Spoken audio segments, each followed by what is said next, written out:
Program vaksinasi nasional akan mendapatkan pengawalan yang ketat oleh anggota Partai Kebangkitan Bangsa, salah satunya dari anggota DPR RI fraksi PKB, dikarenakan masih banyak peserta didik yang belum melakukan vaksinasi, sementara pembelajaran tatap muka wacananya akan dilakukan setelah level dari PPKM sudah turun atau sabarataan kawasan sudah berzona hijau. Pemirsa, berikut untuk kabar selengkapnya.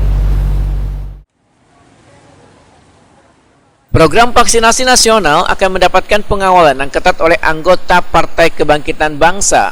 Salah satunya dari anggota DPR RI fraksi PKB Heru Widodo, dikarenakan masih banyak peserta didik yang belum melakukan vaksinasi.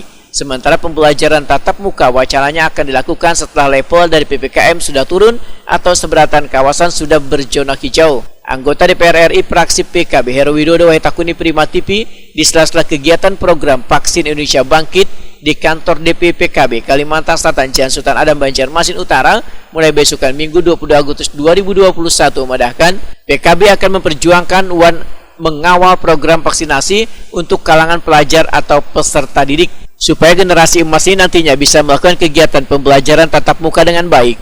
Menurut Heru Widodo, Presiden Joko Widodo sudah menginstruksikan bahwa akan ada vaksinasi untuk anak usia 12 tahun ke atas.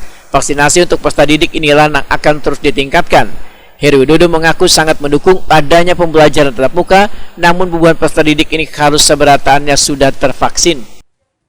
Ini kan Presiden sudah menginstruksikan bahwa harus ada vaksinasi umur 12 kan, 12 ke atas.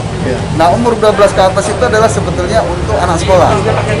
Nah, makanya ini yang perlu kita genjot. Kalau memang nanti kebijakan pemerintah mau membuka sekolah tatap muka, maka vaksinasi untuk anak-anak sekolah kita juga harus segera dilakukan.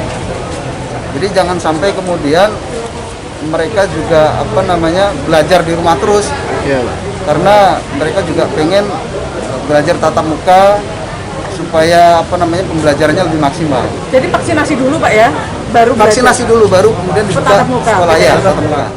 Heru Widodo juga meminta sekolah untuk mematuhi protokol kesehatan dengan menyiapkan wadah basuh tangan pakai sabun di banyu yang mengalir, mengatur jarak duduk siswa, serta menyiapkan masker untuk mengganti masker siswa yang kemungkinan sudah dipakainya beberapa hari.